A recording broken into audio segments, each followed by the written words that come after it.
Well, Joe gave a little bit of foreshadowing earlier when he was wishing that we'd have some sort of expert when it comes to gaming, maybe somebody who could weigh in on some of these things. And guess what? We have just that as our guest host today. Activision actually carving out some new space in the record books. Its launch last month of Call of Duty Black Ops, raking in a record $650 million in just 5 days.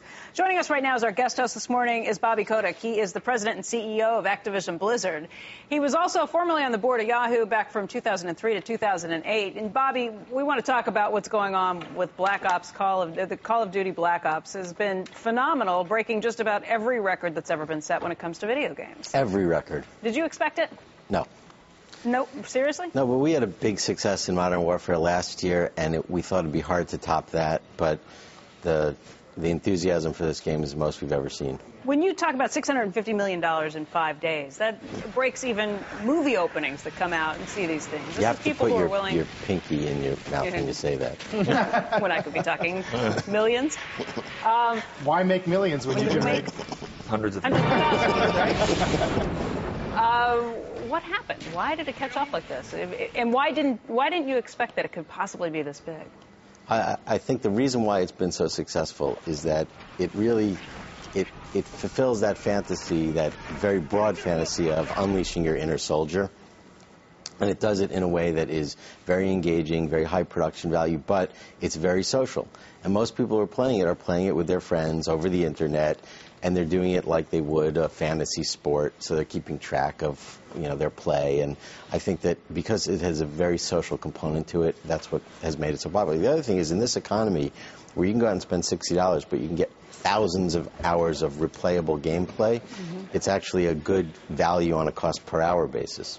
So is this changing what you're planning for future games down the road? Did you look at this and say, wow, the social component is so big, we've got to make sure we add that to everything now? No, I think we saw that a few years ago. When we did our merger with Blizzard, we realized that the world was changing and that the internet was going to play such a pivotal role in game experiences that we had to incorporate the social component of games into everything to be successful.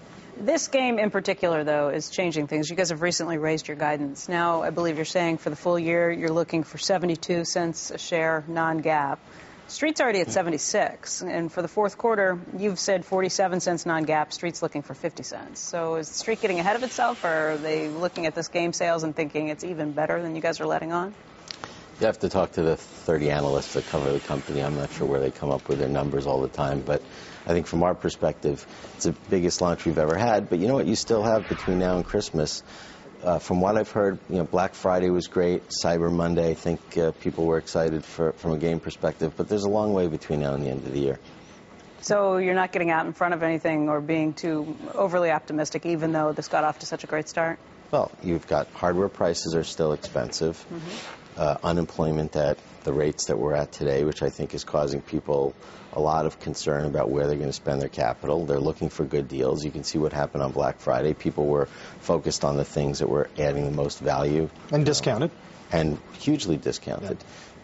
Yeah. So I think we're in a good position as an industry because what we're delivering gives you a very good value per hour, but still, there's a lot of uncertainty between now and the end of the year. Where do you think we are, big picture, in the narrative of the way the internet lets us play? Or is this just the beginning, or have we seen most of what is possible 10, 15 years from now? We're like in the first inning. Really? Absolutely. So what's coming? So if you think about, first of all, right now you have a very small number of games where you can put a headset on and play against another person. We haven't really been able to see the other person that you're playing yet. If you look at what happened in Korea, we have a game in Korea called StarCraft that Blizzard makes. And this game is extraordinarily popular. It's like the national pastime in Korea. And one of the things I think that makes it so engaging and interesting there is that it happens out of home. So people are not just playing it in their house. They're going to a game room. They're playing with other people in a social experience where they're in contact with other people. When you start adding that extra dimension, that sort of social element that includes video, that includes audio, you're likely to see the audiences broaden to even a greater degree than what we've seen. Although it's hard to imagine that people in America would actually get to the point where they're going back out to play video games. Because even when it comes to watching movies, people are bringing everything into their homes. They're creating these man caves that they don't want to leave. How does that translate to American culture? Well, it's expensive to do that, and I think if you look at 18 to 35-year-olds in this country today, that I think there are two reasons why you could see that phenomenon evolve. And it may not be in America, but you're seeing it in China as an example. World of Warcraft is a hugely successful product in China, and I think that it's part of the social fabric of the 18 to 35-year-old who is playing, looking at consumption of all different types of media in China. Video games are an important part of that experience. And I think one of the reasons is that it's so incredibly social. It's not like, when we played video games in the 80s, they were, you take a turn, I take a turn. We weren't really playing in a collaborative way. You got to come to my house, right? Or you have to come to my house. But even if you're going to an arcade, it was still, you take a turn, I take a turn. And this now is so, you're talking to the people that you're playing against. And you could be speaking to somebody in another country.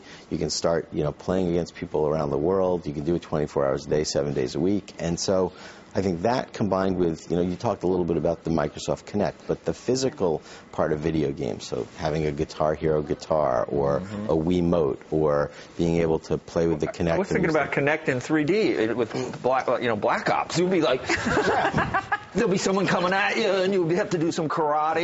I mean, you could, that's why you said first inning. I'm liking your moves, the dance move. I know, but I'm thinking. You just lost a life right there. No, but if it's 3D TV that you're dealing with and it's Kinect, you're going to be like in the behind enemy lines, really. 3D Black Ops, you sit there and your jaw drops because you think bullets are whizzing by your ear, or you are in the action. Wow. That's incredible. It is incredible.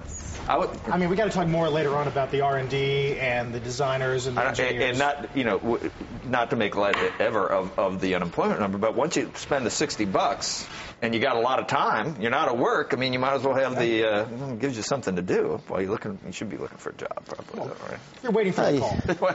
It's funny. I was told, I don't remember who the retailer was, but I was told that on the launch week of Black Ops, on the launch day, that general merchandise sales at major retailers were up meaningfully, and they attributed it to the traffic that came from selling a game.